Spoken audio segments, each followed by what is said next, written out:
Ladies and gentlemen, I'm very honored and pleased to have with us again Robert David Steele. Um, he was recommended for the Nobel Peace Prize in 2017 for his true cost economics model. He's the pro bono chief enabling officer of Earth Intelligence Network. He's also the CEO of Open Source Everything. Served as a Marine in the Marine Corps and was part of the U.S. intelligence community for 20 years. 9 of those years were as a clandestine CIA officer, and he has actually run false flags. He created the Marine Corps Intelligence Activity and was an external researcher for the U.S. Army Strategic Studies Institute. He's also the chief counsel and commissioner of the International Tribunal of Natural Justice. And he has reviewed 2,500 books in 98 categories, and is also the originator of #Unrig. So it's a deep pleasure and honor, Robert, to have you once again with us. I hope we can have a no-holds-barred discussion here. Well, it's been a while since I've done interviews, so I'm glad to do this, and it's by all means an update. Okay. So let's start off with a sort of offhand question. What are the biggest 3 things that are pissing you off right now? I think the biggest and most obvious, which was recently featured in the news, but it's being ignored by the American media. 26 people have as much wealth at the top as 3.5 billion people at the bottom. So that's number 1. Number 2 is what allows that to happen. Number 2 is that every government, without exception, and including the government of the United States of America, is corrupt to the bone. It is owned by those 26 people. Number 3, which enables those governments to be totally corrupt, is an essentially stupid and disengaged public. Plato had it right. Educating the public and mobilizing the public to be engaged in their own self-governance is absolutely the end game. And that's what the deep state and their Zionist underbelly has been working against ever since World War II, the end of World War II. Actually before that, but the end of World War II is where I start seeing this really going bad. So we are all living in a matrix of lies that are promulgated by academies, by media, by governments, even labor unions and churches, religions are totally corrupt. And the public is being treated as a disposable good. So those are the 3 things that piss me off. 26 people should not have half the wealth on the planet. Government should not be allowing people to amass so much wealth through a rigged system. Donald Trump, God bless him, is absolutely right on this. The system is rigged. And finally, the people deserve what they're getting because they're letting it happen to them because they are being stupid and disengaged. Bless you. 70, hang on a second. 70% of American voters don't vote. They don't take part in anything. And the other 30% are half stupid because they believe the lies that the 2-party tyranny tells them. So those are the 3 things in my brief answer to your question. Okay, 26 people, corrupt governments, disengaged, ignorant public. Well, we know that the disfranchised voters feel like their voice has no meaning, it has no impact, and so they stay on the sidelines. We know that Trump was the accidental president, as you concisely put it. We can talk about him a little bit later. Let's zero in to Main Street here, where we have this shutdown going on. He revoked the shutdown. He is threatening to reimpose it if he does not get his terms. Do you think he's caving in? Do you think this is a... The short answer is no. Ann Coulter has her head up her butt.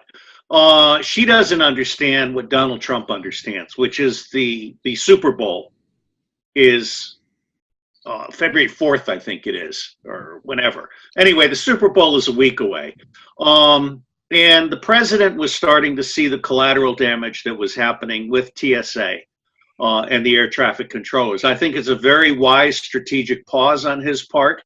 I do not think he is caved in. I think Nancy Pelosi is in serious danger. She could lose the speakership. There are some things happening in background. I think all the president has to do to retake the House is basically indict 40 Democrats. And that's easy to do if you know what you're doing. And I think the president does know what he's doing. So he has not caved in on the shutdown. I think he'll re-engage on the shutdown. He'll have a national emergency. But let me tell you what I'm really worried about. And I've done a post at the top of phi-beta-iota.net. The acting Secretary of Defense is a contractor. Mm-hmm. Okay? And the services, the four service chiefs, including Bob Neller, who was a lieutenant with me in Battalion Landing Team 3-4, the four service chiefs are slow rolling the president. Mm-hmm. DOD has more engineering assets in each of the four services, the world famous Seabees, the less well-known U.S. Air Force Red Horse squadrons. These Red Horse squadrons can build an entire airfield overnight. Okay, and then of course you have the Army Combat Engineering brigades and the Marine Corps smaller combat engineering battalions. I have posted at the top of phi-beta-iota.net a concept for putting DOD to seal the entire border, assigning the Marine Corps the California border, the Army the Arizona border. What would be the true cost of that, and how long would it take? That's a very, very good question. I don't know what the true cost would be. However, at $5 billion, finish, Paul, please. A really good Secretary of Defense would find the cost of defending the border in savings to be achieved by closing our military bases overseas and by shutting down a number of programs. If I were Secretary of Defense, not only would I urge the president to follow his instincts with respect to getting out of Afghanistan, getting out of Syria, I would go further. I would urge him to close all of our military bases and bring our troops and their wallets and their families home. And I would terminate all option years on all of the major programs. The F-35 is a piece of crap. The USS Gerald Ford is a piece of crap. Okay, we have an acquisition system that is designed to loot the public. It's not designed to win wars. So my bottom line is a Secretary of Defense with brains and balls can secure the border and find savings elsewhere within the Department of Defense budget if that is what the president wants done. Okay. In hindsight, and I know hindsight is 2020. What do you make of the Mattis, Kelly, McMaster hirings and firings? What was that all about? Let me say, I do think the president is impetuous in some of his hiring decisions. McMaster, for example, was a never Trumper, absolute traitor. He should never have been considered as a national security advisor. He's also severely overblown as a strategist. Mattis, I've always liked Mattis. He's a scholar monk. He has his good points. However, Mattis also has some severe problems. One of the problems he has is he's never gotten over the Marine barracks bombing in Beirut. He's convinced that that was Iran. Now, I was the second ranking civilian in Marine Corps intelligence at the time that the Long Commission came out. It was so big, it was carried around in a pilot's briefcase. And I'm one of 5 people in the United States Marine Corps that actually read the entire Long Commission report at the time.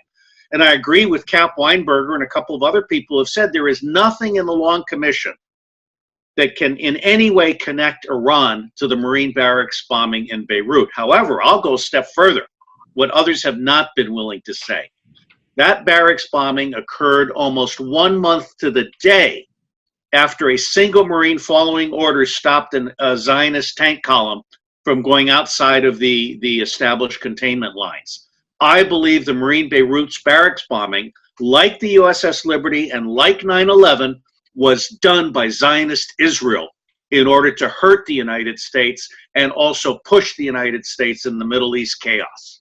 Okay, we're coming to Zionism here, the Ziocons, in a second. We'll really ream them.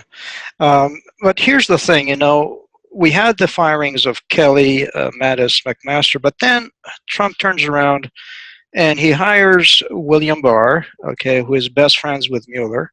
And He Bolton. hired And Bolton. and Bolton and Pompeo. And Pompeo. Bolton is a member of the Jewish Institute for National Security Affairs.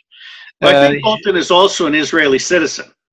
And he was given the Defender of Israel Award by the Zionist Organization of America. What is going through Trump's mind? Is he being coached to hire? I'm honestly not sure. I mean, I will tell you, I'm very happy to be a friend of Roger Stone's. And I think this pre-dawn raid coordinated with CNN by Robert Mueller is just petty beyond belief. And I will also say for the record, I believe that Robert Mueller should be investigated and indicted for covering up 9/11. Robert Mueller has many great sins, much, much greater than any possible attempt to find dirty information on Hillary Clinton. Mueller is the man who should be under special investigation, not Donald Trump. Mueller did nothing as director of FBI other than cover up for Dick Cheney and the Zionists over 9/11. And your watchers can find the 28 memorandums that I sent to the president that were delivered to the White House on the 8th of August at tinyurl.com/911-POTUS, P-O-T-U-S. And if you read those memos carefully, you will see that Dick Cheney was the enabler of a Zionist-planned event that began in 1988 because the Twin Towers were condemned in 1988. It was known they would have to be brought down.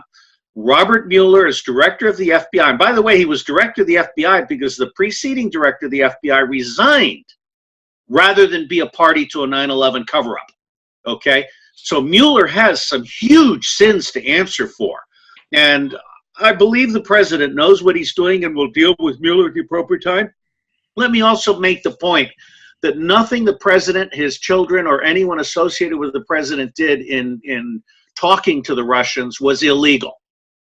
What is illegal is lying about it after the fact.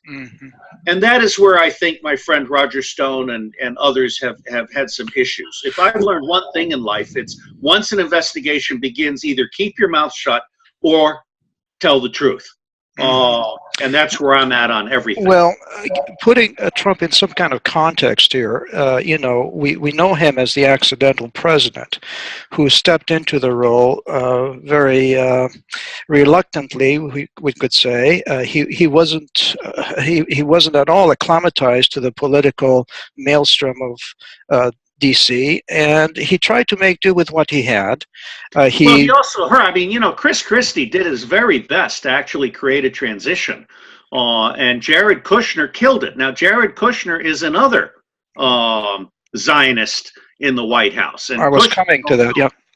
Kushner's been reported by MI6 to one of my many London contacts as someone who is a closet homosexual who is being sexually and financially compromised by more than one Zionist sugar daddy based in New York City. And was he matched up to Ivanka at some point? Well, that's asking me a leading question, but it's a very good question. Yes, I have written publicly that Jeffrey Epstein and Ghislaine Maxwell, who is the daughter of Robert Maxwell, the very famous Zionist spy. There's a book called Robert Maxwell, Israeli Spy. I believe that they profiled both Ivanka and Chelsea Clinton, and then the Mossad ran a series of Ashkenazi Jews in front of both of them so as to capture both those daughters for the Zionist tribe.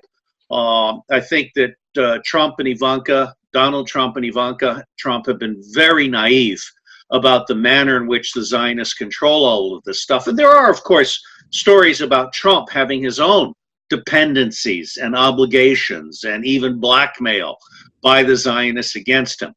I don't know if that's true, but I will say this. Like Vladimir Putin, who was put into power by oligarchs and then turned against them, Donald Trump is now the most powerful man in the world, and I pray to God that Donald Trump is himself and works of, by, and for we the people, and turns his back on every Zionist and every red mafia person who might ever have supporting him, going back to Roy Cohn. Okay, Trump needs to be the man of the hour to make America great, and that means he needs to turn his back on some of the illicit contacts that he's had in the past and that still appear to exist today. You know, this is a far off the left field here thought, but do you think that perhaps Trump, knowing that Hillary was going to be elected at some point, that he campaigned simply for the sole purpose of bolstering his Trump brand? Oh, I think that I agree with you. I think that's a brilliant observation. I think Trump campaigned for his brand. And in fact, let me point out that Trump was more interested in building Trump Tower in Moscow than he was in the campaign. Let me also point out, because I've been dabbling in open source intelligence support to some real estate deals, one of the things I've learned over the years is that it's entirely customary for a major building to have sections of the building that are offered up to the major financing or the major approving authority as basically a bribe. In Seattle, for example, and San Francisco, major buildings are built and certain penthouses are allocated as gifts to key people. This is customary in the business world. So all this brouhaha about Trump offering Putin a penthouse in Trump Tower in Moscow, it's just business. Yeah. And they also create this anchor tenant concept. You know, it's like having Macy's in the mall where you attract other tenants. Right. So, exactly yeah. Right. Now, with the Trump Revolution, as some people like to call it. Well, I've written 30 Kindles in the Trump Revolution series.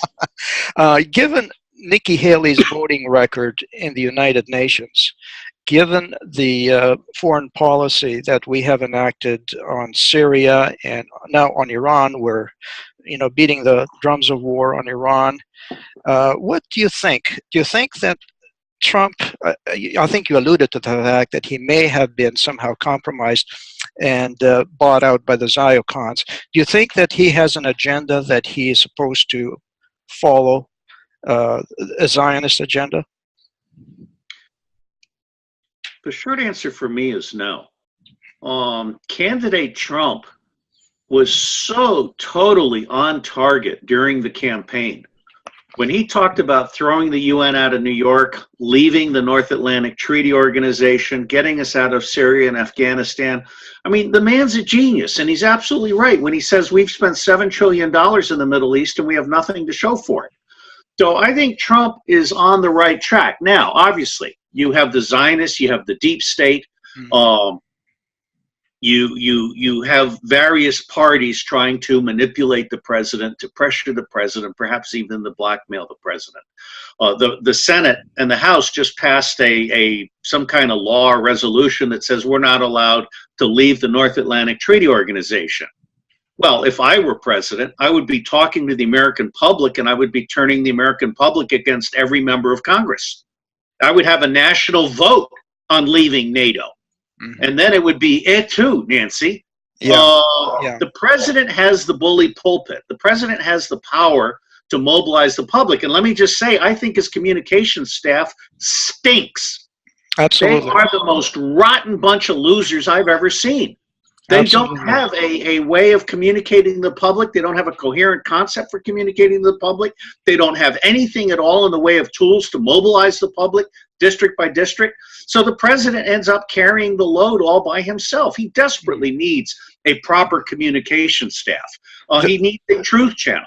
So I will just say that I think that Donald Trump is like an iceberg, and that so far we have only seen the very tip. And someone was talking to me about how Era 1 was winning and Era 2 was avoiding assassination, and now Era 3 is going to be about defeating the House and pressing forward.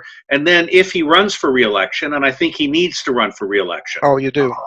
Yes, I do. I do. And part of the reason is that if he runs for re-election and wins, then all of the stuff that Mueller is looking into and all of his past transactions are covered by the statute of limitations. It basically makes it a non-issue. I still don't understand why Hillary Clinton and Bill Clinton are not being publicly investigated for treason, pedophilia, charity fraud, and election fraud. I don't understand why Dick Cheney isn't under a grand jury indictment for 9/11. What was So that envelope handoff during the Bush funeral all I about? have no idea. I really don't, and I won't Okay. speculate since I Okay. haven't seen it. I know a lot of people are Okay. making a lot of speculative comments Going about. back to Nancy Pelosi, you've heard Roger Stone say that there may be a plot, a coup here. Donna Brazil was saying that President Pelosi may come on stream and then appoint Hillary Clinton as vice president and then switch roles down the road. Do you think that is conceivable? I mean, this is The far-fetched. short answer is yes, and Nancy is not a thinker. Nancy is basically a slut for money. Um, but the bottom line here is, I think there are people that very much want to assassinate or get rid of Donald Trump. I'm told that there have been between 12 and 14 assassination plots. Now, a plot is different from an attempt. Okay, an attempt is a bullet downrange, or a bomb, or poison, or whatever. Plots are different things. I believe that the Soros, Bloomberg, Stayers of the world are so arrogant that they really think they can depose a president of the United States, and they think they can carry out a successful coup. I don't think they can. In fact, I think there's a lot more going on in terms of indictments and house arrests and things like that. And I'm frankly expecting a lot from the State of the Union speech. Do you think that Netanyahu may have written Trump off, given the fact that he wasn't able to depose Assad? No, I think Netanyahu is deranged. And I Okay. believe that Netanyahu is going to be indicted and is going to go to jail. Netanyahu is very arrogant. Like previous Israeli prime ministers, they think that Americans are like whores with their legs spread. They call us shiksas, which is basically code for whores that you can do anything to. I think Trump has enormous potential. And one of the things that really bothers me is that nobody is writing about his successes. Washington Examiner, I think, published a list of over 230 actual tangible successes. Now, I realize a lot of people don't like Trump. A lot of people have issues there. But anything is better than Hillary Clinton as the Wall Street president. Oh, absolutely. So my bottom line is, I hope Trump runs again. I think we need to finish the Trump revolution. If Trump does not run again, certainly Mike Pence will not be, by any remote possibility, the alternative president. Will you be in the running, you and Cynthia? I'm not going to talk about my political plans until January 2020. Okay. Let me say, however, that there are people like Cynthia McKinney, Jesse Ventura, Patrick Buchanan, John McAfee, Kucinich, Jim Webb, who would make a fine Secretary of Defense. There are a number of people out there that I know personally. And let me just paint one speculative picture. Imagine if 8 people, a candidate from each of the parties, including the 5 parties that are shut out and independents. I'd love for Lisa Kennedy Montgomery, or whatever her name is, Kennedy anyway, from Fox. I'd love for her to be the independent candidate for president. Imagine if they all campaigned across the country, hitting every major media area and then eventually every congressional district. And they said, this is what honest campaigning looks like. And they all have their issues, and they all present a coalition cabinet, and they all present a balanced budget. So right now, my plans for 2020 are nonprofit educational. Okay. And right now, I support Donald Trump. If Donald Trump drops out, there is no candidate for president, with the possible exception of John Huntsman, that I would consider on the Republican ticket. Well, just to give you my outlook, I have bailed out of the Trump train, and I am definitely supporting you and Cynthia. So you got my green light. Well, thank you. The Zionists really went nuts when Cynthia and I linked up. Yeah. It was sheer genius. I mean, alt-right white guy, former spy, with alt-left black woman, former congresswoman, both calling for election reform. That was just beautiful. And I think Cynthia McKinney is a goddess. I hope she runs for the Democratic nomination. She will certainly be better than Kamala Harris, who's a slut, or Elizabeth Warren, who's a fraud, or anybody else. I mean, Mike Bloomberg just shot himself in the head. Bloomberg just made some insanely stupid remarks about marijuana, and I don't think Bloomberg will be a candidate, and he certainly won't be viable if he runs, even with all of his money. What about Tulsi Gabbard from Hawaii? Tulsi Gabbard is a nice, naive person who still thinks that 9/11 was done by ragheads armed with box cutters. Anybody that stupid should not be running for president. No. Is that the litmus test, Robert, in 2020, the Israeli first and 9/11?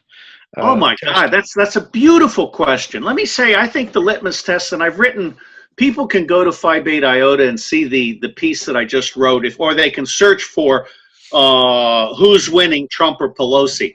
But I've written a piece that has appeared in the Tehran Times in Iran and the Russian International Affairs Council, and also in Veterans Today and at Phi Beta Iota.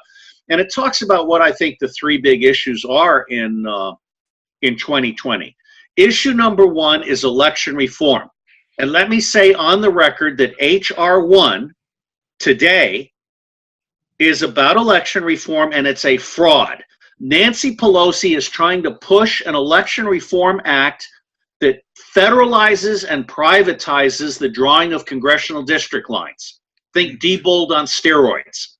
So this is like saying Diebold is going to draw the congressional district lines. No. The other thing that every conservative, and in fact every progressive, should be very concerned about is H.R. 1 is setting the stage for non-citizens to be eligible voters. This is the new liberal wave. We want non-citizens who live here to be able to vote at the federal, state, and local level, not while I'm alive. Okay? So Nancy Pelosi is a witch. She's a dishonest witch. She's bought and paid for. So I think 2020 will be about election reform. Now, what I've learned is election reform has to be about America first, is not Israel first. And I just posted something called, which is banned on YouTube. It's available on BitChute, which I'm hoping is about to get $1 million. And it's called God's Chosen People. And it's a video of how the Zionists control Congress. And there's a wonderful segment there at the 5-minute mark where former Congressman James Traficante is talking on Fox News about how Zionists control every member of Congress. And Sean Hannity goes nuts. Yeah. Sean Hannity goes, oh, anti-Semitic. I'm sorry. But what that tells me is that Sean Hannity is in the Zionist pocket. Totally. Sean Hannity is not an honest, patriotic American representing America first. Sean Hannity is terrified of his Zionist paycheck going away. Let's look at Bibi Netanyahu here a bit. As you know, he is in deep doo-doo. He's got indictments coming down the pipeline, and he's trying to make his way into Syria. He's launching attack after attack onto Syria. Russia is now. If we could, I'd much rather focus on the United States. You want the United States? Okay. Yeah, I mean, for example, we could talk about William Barr. Let's talk about William Barr. All right, Trump, the Bush Attorney General. Right. Well, this is not just the Bush Attorney General. This is the guy who pardoned everybody. This is the guy who set up the pardons for the official U.S. government drug and gun smuggling ring that was operated by Oliver North and Richard Secord and a few other people. Okay. Barr is a guy that I think got into office as part of Trump's deal with the Bush cabal. I think Trump had to choose between the Bush crime family and the Clinton, Barack Obama crime family, and he chose the Bush crime family as his supporting wing. And I think Barr is there in part to represent the interests of the Bush crime family in the Department of Justice. Choose him or else what? Well, no, it's not an or else. I mean, everything's an accommodation. Personally, I like Jefferson Sessions. And Jefferson Sessions is the one who stood tall and made Donald Trump's election possible from day one. But anyway, Barr is also the guy who is skilled at pardoning all the president's men. And now that Trump has Kavanaugh, and he's very likely to get another justice very soon, I think Justice Ginsburg is either dead or about to be dead. And so Trump is going to get a third pick very soon. So I think it's game over on that front. Personally, I would have preferred someone. There's this Georgetown professor, and I don't have these names at the tip of my head. Yeah. But I'm really concerned that Trump has got too many establishment people. And one of the things I noticed early on, because Governor Christie's efforts with the transition team were completely derailed by Jared Kushner, pretty boy we call him. Jared Kushner killed the transition team. Now, what that meant is that when Trump actually got into office, the transition team was very quickly taken over by Borner and his friends. And so Trump has been rolled by the Office of Presidential Personnel. They have been putting in establishment people, and then to satisfy Trump, they put in the village idiots from the Trump team. And they take people who have been doormen and bus drivers, and they put them into incredible positions of responsibility where they make Trump look stupid. Okay? Yeah. So from where I sit, the Office of Presidential Personnel has been slow rolling and undermining the president and not doing its job, even though I understand the head of the Office of Presidential Personnel has done a magnificent job of sucking up to Trump and leading Trump to believe that he's a real Trumper. I don't think so. If you judge the Office of Presidential Personnel on their metrics, they are an abject failure for Trump and an absolute triumph for the establishment. Right. And this dovetails nicely with my next point, which is that, the true cost to the nation is the blood and treasure that is being spent on wars for profit, while we are being fed this pablum, that our domestic policies are at par, when we have, all kinds of inconsistencies. I can ream off all kinds of numbers here for you. I've got the Trump report card on Phi Beta Iota, and I keep track of all the phenomenal report card. I want to tell people, if you go to Phi Beta Iota and you look up Trump report card, you will get Paul Adams's phenomenal work, really valuable stuff. And I'll just summarize it by saying that Trump has fulfilled one of his third promises. He has violated 1/3 of his promises, and 1/3 are still undecided. Well, thank you for the shout out. I didn't expect it, Robert. But what I'm trying to say is that, I keep track of all the metrics. We have a 194,000 increase in homelessness. We have corporate welfare still running rampant. We have about 1 million medical bankruptcies a year. And we have a retail meltdown as we speak. Of the 1,200 malls in the United States, 50% of them are slated to be closed by 2023. So I don't know exactly, what triumphs Trump has. Well, let me just cut to the chase here. Yeah. 2/3 of Trump's successes have not occurred yet. I'll refer people to the Washington Examiner list of successes with respect to regulations and so forth that Trump has had. But for example, major successes that will impact on the bottom line for the American taxpayer would include the elimination of the Internal Revenue Service and the federal income tax. Absolutely. The nationalization of the Federal Reserve. Totally. The rescinding, which it may not have been properly validated, the 17th Amendment, which made senators electable by the public. Senators are not supposed to be electable by the public. They're supposed to be appointed by the governor and legislature of each state so that they are the representatives of each of the 50 sovereign states. And what that really means is that those senators then have the right to approve a balanced budget, to demand and approve a balanced budget. Essentially, Congress has been turned into a slut for hire. And this whole issue of making the senators electable by their publics has been a way of making them nothing more than a super representative. So Trump needs to do stuff there. Now, it's been documented that the deep state, the banks, have stolen $43 trillion from the United States of America. I believe Trump has gotten 15 trillion of it back, and I think he can get more back. What hasn't happened is that the forensics and the legal work has not been done that I'm aware of, although perhaps Trump has done it. Bottom line here is that all these people that are so wealthy based on crimes against the public are easily held accountable.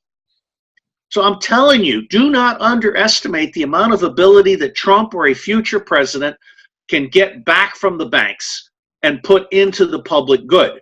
The other thing I would point out is that I'm told that very, very soon, $1 trillion is being pumped into the U.S. economy through, I can't give you the number, but through thousands of agents that have been in training for 5 years, and they've got 2 marching orders.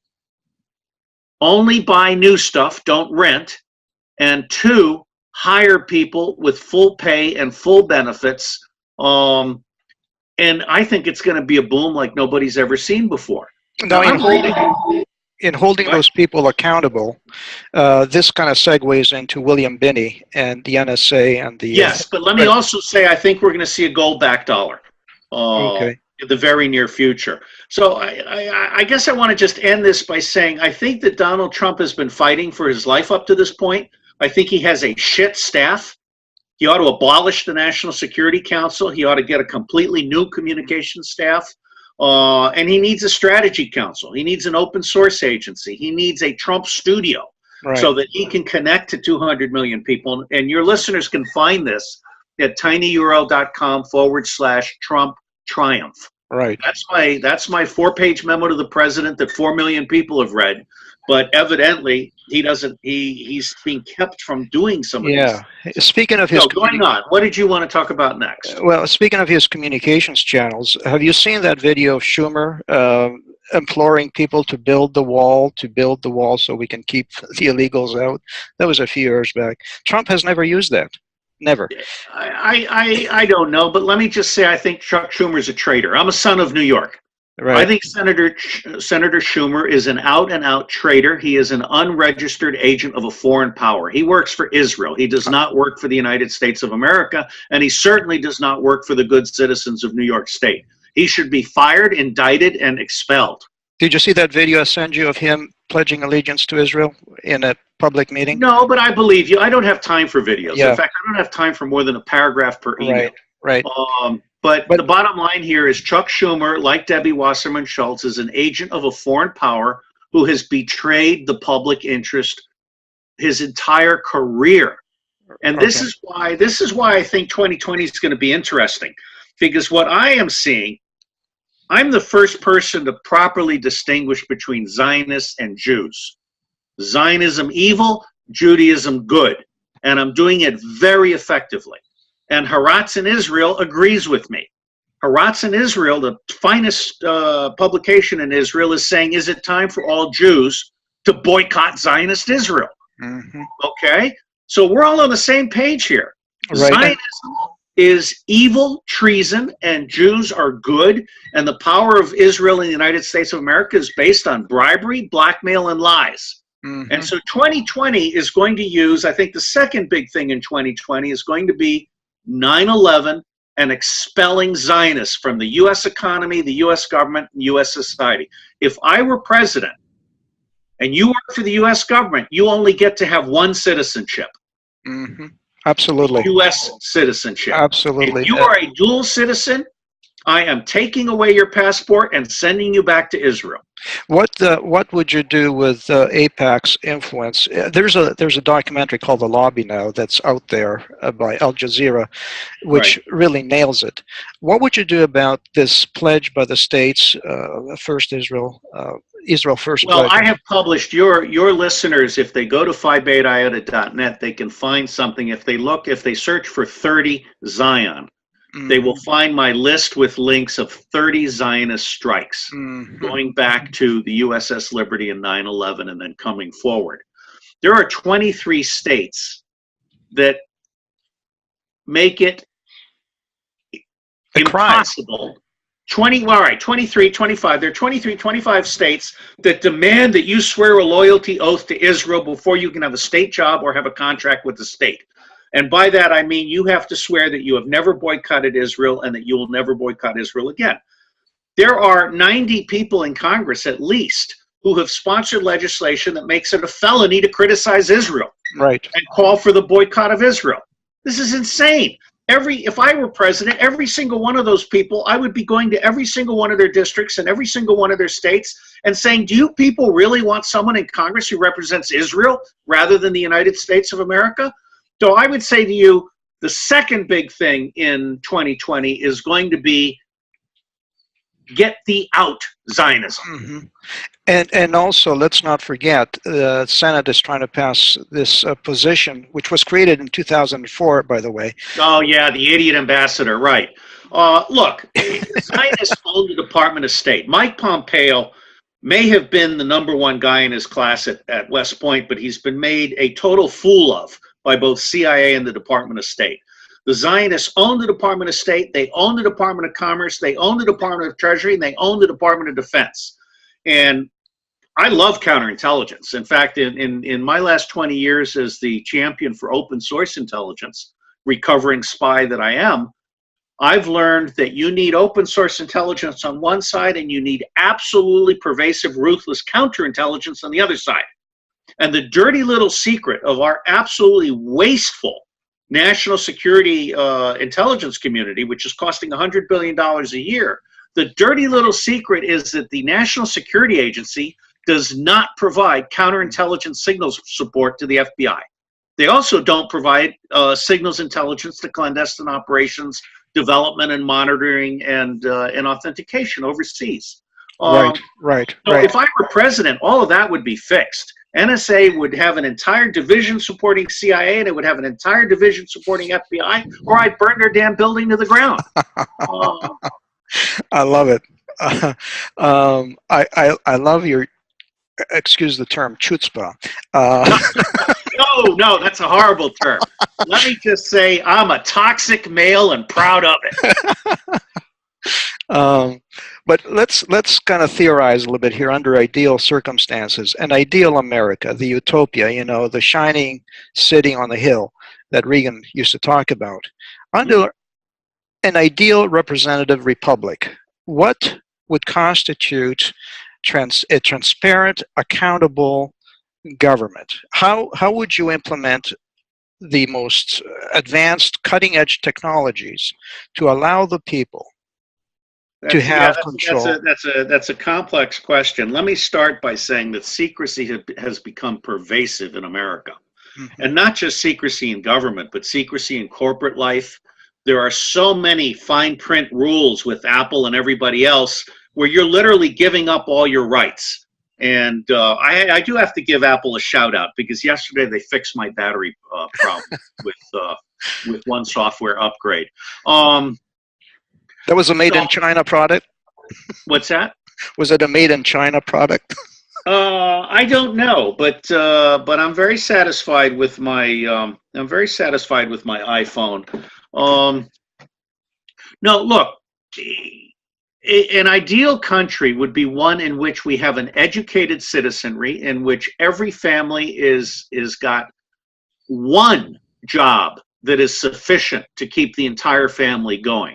Mm-hmm. Whether it's the man that works or the woman that works, or whether they each have a half-time job, you should not have to have two people working two jobs each, a total of 4 jobs, to support a family in the United States of America.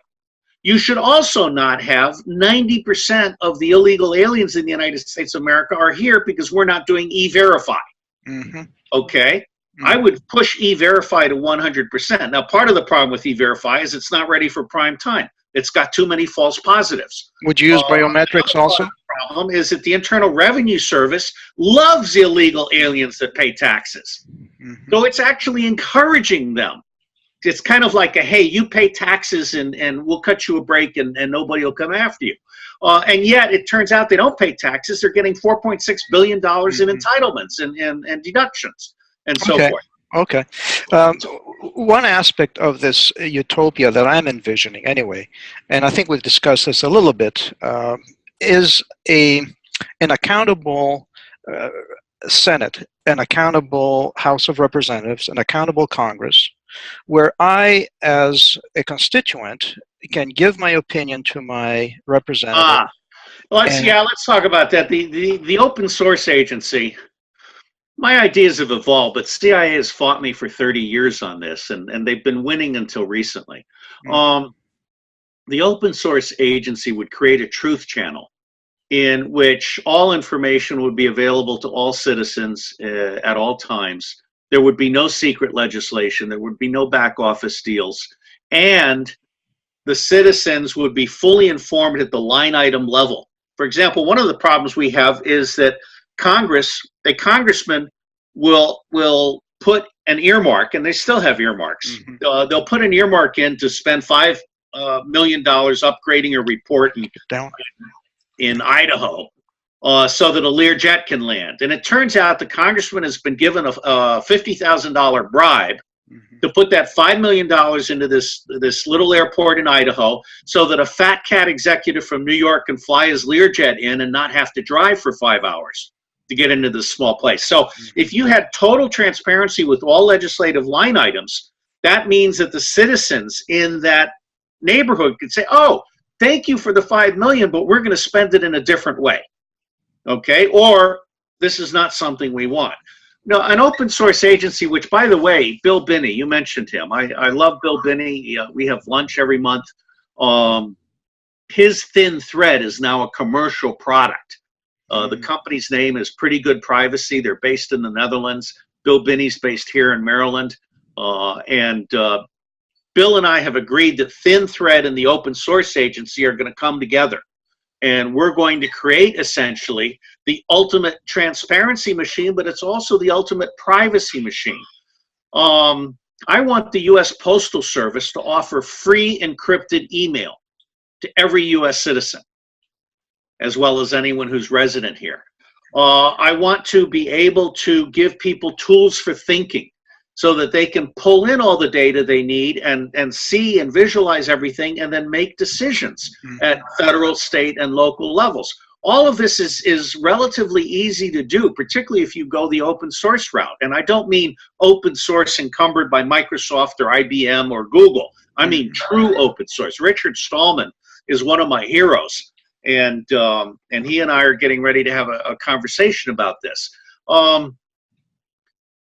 The entire system is rigged, including the information technology system. The information technology system is designed to screw people, and there's no accountability. For example, Facebook. 50% of Facebook accounts are fake. Mark Zuckerberg has been cooking the books. Now, if 50% of Facebook's accounts are false, and Zuckerberg has done this with malice, with knowledge in advance, then that means that the valuation of his company is fraudulent. And he should be indicted for fraud, and so should his number two, Sherry, or whatever her name is. Okay? The leadership of Facebook is a criminal organization, as is the leadership of Google and Meetup and Twitter. I'm not sure about Twitter. I want to talk to Jack Dorsey. It's possible Twitter can be saved. If not, Twitter can be replaced. We need a social ecology that is not hashtag Google Gestapo. We need a social ecology where every individual has the rights of anonymity, identity, privacy, and security, and where every individual can access the information they need to be an informed, engaged citizen on every topic at every level that they wish to opt in on. We don't have that today. I could have a pilot up and running within 90 days. Cool. Well, that's promising, very promising. I think we've covered it all here, Robert. I really, really want to thank you for your contributions. You're like the ever-ready bunny, you know, you're just full of energy going out there doing so much for so little thanks, too. You know, you're not getting thanked for it. Let me end on two positive notes. The first is, I think that there are many people who are upset with Trump, but they have no idea of the forces that he has been fighting, and they have no idea of the fact that he's like the thick-necked guy that knocks down the door so we can all flee the burning fire in the bar. Trump has opened the door for people like me and Cynthia McKinney and John McAfee and Jesse Ventura and Kennedy and others to actually be viable candidates in the future. So God bless Donald Trump for that. Number two, it would not be possible for me to be looking at replacing Google Gestapo if they hadn't been so obvious in their crimes against humanity. I mean, Facebook just got hit for fraudulent, for making it easy for kids to run up $6,000 bills and then refusing to refund the money to the parents. And Facebook leadership was calling this friendly fraud, okay? I would like to see Mark Zuckerberg in jail as soon as possible. Absolutely. Well, my friend, let's do this again soon. All right. God bless you. Very best. Take care. Bye-bye.